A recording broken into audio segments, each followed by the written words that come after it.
Bon lundi matin tout le monde, merci d'être là, merci de prendre part au matin d'Éric. Et oui, les matins d'Éric pour le Québec, je dirais les midis d'Éric pour la France, parce que c'est à 13h15.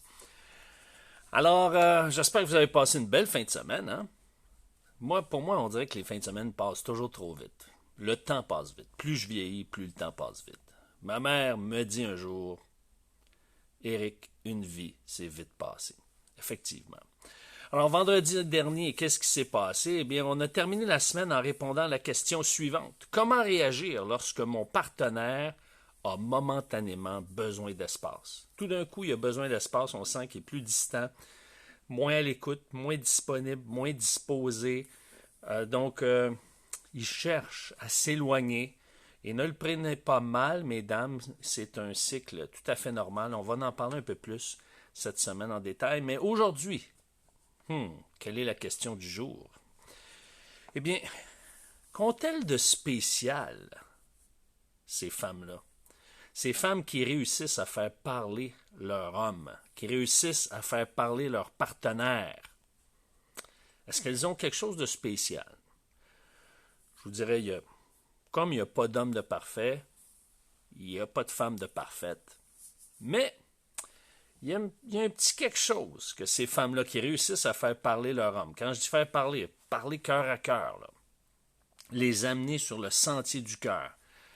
Eh bien, ces femmes-là, effectivement, ont appris quelque chose. Soit qu'elles l'ont appris de leur mère, soit qu'elles l'ont appris par la littérature, au travers les auteurs qui se penchent sur l'intelligence genrée, mais certainement que les femmes qui réussissent à faire parler leur conjoint ont développé un art. Et maintenant, j'aimerais vous révéler leur secret. Oui, ce matin même. Parce que ce qu'il faut comprendre, mesdames, c'est que plus qu'une femme est insistante, plus son partenaire va se renfermer. Pourquoi? Parce qu'il ne se sentira pas respecté. Donc, plus une femme va dire « Ah, tu parles pas, tu m'ouvres pas ton cœur. Ah, j'aimerais tellement ça là, que tu m'exprimes ce que tu ressens. Et pourquoi tu n'es pas disponible? Moi, j'aimerais qu'on jase là. » Alors, c'est pas la meilleure façon, je vous dirais, de faire parler un homme. Malgré que votre intention, vous désirez ça. Et comme je l'ai déjà mentionné, c'est important de le communiquer comme un désir. Ah, quand tu seras disponible, j'aimerais tellement ça qu'on parle parce que j'aime ça quand tu me parles. Mais on va voir en détail ce qui va amener un homme à s'ouvrir davantage. Mais ce qu'il faut comprendre, là, mesdames, puis je sais que vous trouvez ça difficile parce que un homme déteste que sa femme le force à parler. Parce que sans le savoir, ce que vous faites, vous le bloquez davantage, puis ça y enlève le goût de bavarder. Maintenant, qu'est-ce qu'elles ont de spécial, ces dames qui réussissent à faire parler leur partenaire? Parce que dans le fond, mesdames, c'est ce que vous désirez. Vous désirez connecter, vous désirez échanger. Comme je l'ai dit à plusieurs reprises, vous êtes caractérisé par le principe de réciprocité. Vous désirez un échange, un partage, un dialogue, une ouverture de cœur, une connexion de cœur. Vous désirez marcher main dans la main sur le sentier du cœur. Alors, c'est pour ça que ces femmes qui réussissent à faire parler leur conjoint, leur partenaire, leur amoureux, eh bien, ce sont des femmes qui vont, par exemple, commencer par parler de leur réalité au je. J'ai vécu ça aujourd'hui. Je me suis senti comme ça aujourd'hui. Alors, moi, je vous invite, mesdames, à éviter le « tu sais quand tu ». Bon, là, je dois être sensible aux gens de la France parce qu'on a un parler, nous, les Québécois. Tu sais quand tu, ou tu sais lorsque tu. D'accord? Tu sais lorsque tu te sens comme ça. Tu sais, je parle à quelqu'un, dire, tu sais, lorsque tu te sens abandonné. Tu sais, lorsque tu te sens... Alors, c'est pas une bonne approche avec les hommes. C'est important de dire, je me suis senti. Tu sais, par exemple, si vous avez vécu, mesdames, si tu as vécu, toi, par exemple, un accrochage au bureau, OK, et tu t'es pas senti comprise, d'accord? Alors, au lieu de dire à votre conjoint, tu sais, Jean-Pierre, quand tu te sens pas compris, ça fait mal. Alors, au lieu de dire ça, dire, ben, aujourd'hui, j'ai vécu une situation où est-ce que je me suis pas senti comprise. Le je ne me suis pas senti comprise. Ça m'a enlevé de la motivation. Plutôt que de dire, tu sais, quand tu te sens pas compris, ça t'enlève la motivation. Pourquoi? Parce que je sais que vous cherchez à faire en sorte que l'autre se mette dans votre peau. Tu sais tu sais quand tu. Donc, tu veux que l'autre personne se mette dans votre peau, va se mettre dans ta peau, mais c'est que quand vous faites ça avec un homme, ben, vous l'empêchez de connecter avec votre ressenti. Parce que là, vous voulez qu'il se mette à votre place. Mais si vous dites le je, lui, il va aller sur votre terrain, sur ton terrain. Alors, ça a plus d'impact d'utiliser le je parce que c'est une communication affirmative. J'ai vécu ça, je vis ça, je me sens comme ça. Donc, c'est beaucoup plus affirmatif et les hommes ont besoin de ça. Alors, c'est important d'utiliser le je, de t'exprimer au je, de lui exprimer ce que tu ressens au je. Et, comme je l'ai déjà mentionné, donnez le punch au début. Dites-le, je veux te parler de comment je me suis senti aujourd'hui. Mettez-le tout de suite dans cette disposition d'esprit. Ça va l'aider à écouter dans un premier temps, mais il va se sentir comme en position de réussite. N'oubliez pas, c'est un homme. De lui demander gentiment de ne pas donner de solution quand vous voulez lui parler. Vous allez dire, oui, mais là c'est moi qui parle. Oui, mais vous allez comprendre. Je vous dis ça parce que si un homme sait qu'il est un bon écouteur, que vous le satisfaisez, il sent que vous êtes satisfait quand vous l'écoutez, bien là, à ce moment-là, il va se mettre moins sur la défensive comme récepteur et il va avoir plus d'ouverture à vous parler. Par exemple, justement, quand vous ouvrez votre cœur, vous lui parlez, vous avez besoin d'être écouté, dire « Écoute chérie, ça me fait tellement du bien quand tu m'écoutes. En ce moment, je ne cherche pas à trouver une solution. Je cherche pas parce que je sais que tu as des bonnes idées, je sais que tu as de la créativité, tu es ingénieux. Mais en ce moment, là, j'ai besoin d'être écouté. Puis je sais que quand tu m'écoutes, ça me fait tellement du bien, là. Tu me fais tellement du bien, là. Fait que j'ai besoin de toi, là, comme ça. » Alors, qu'est-ce que vous faites? Quand, justement, vous vous êtes exprimé au jeu, vous lui avez dit « Ça me fait tellement du bien quand tu m'écoutes, j'ai pas besoin des solutions. » Puis là, vous ne remettez pas en question sa créativité, là. Vous lui dites « Ben là, quand il vous a écouté jusqu'au bout, sans vous interrompre, vous manifestez de l'appréciation. Vous dites « Hey, ça m'a tellement fait du bien, je te remercie. » Pourquoi? Parce que sinon, il va dire « Ça fait aucune différence. » Que je sois là ou pas. Elle pourrait parler à une amie ou à moi. T'sais. Donc, lui manifester, lui rappeler. Wow, ça me fait du bien. Merci. J'avais besoin de me sentir écouté. Merci. Tu as compris que je me sentais incomprise au bureau, par exemple.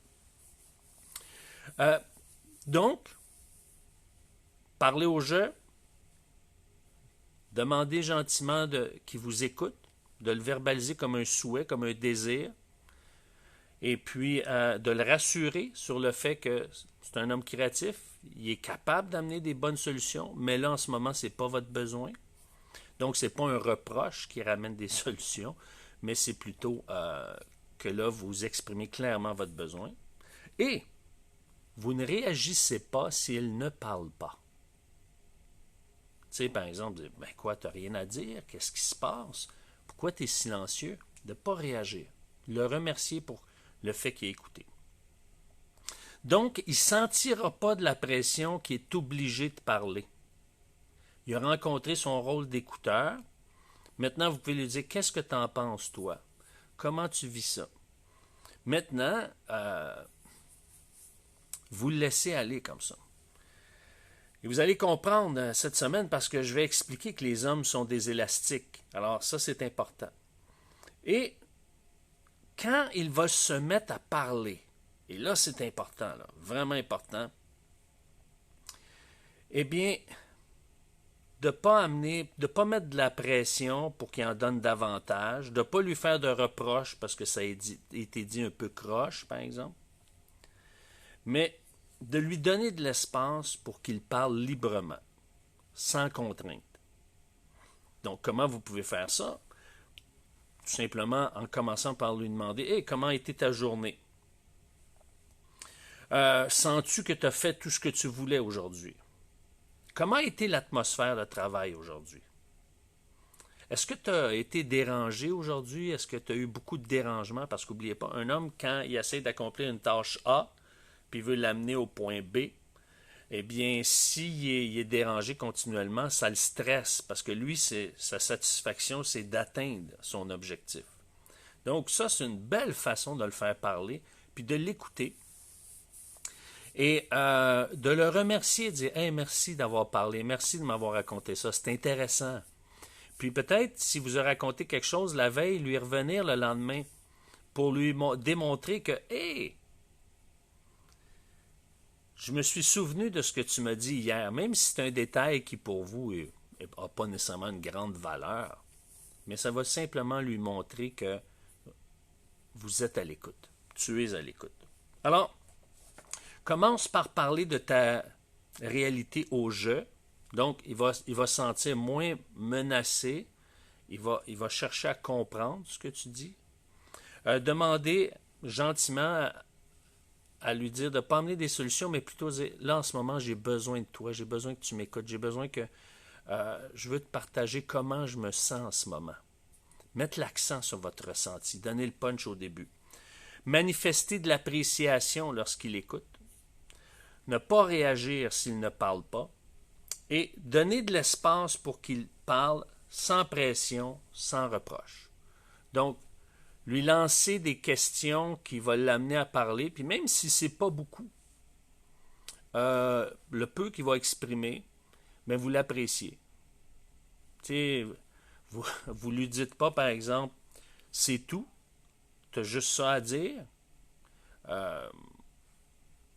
dans le sens que ça, c'est sûr que ça va le bloquer, ça va le refermer.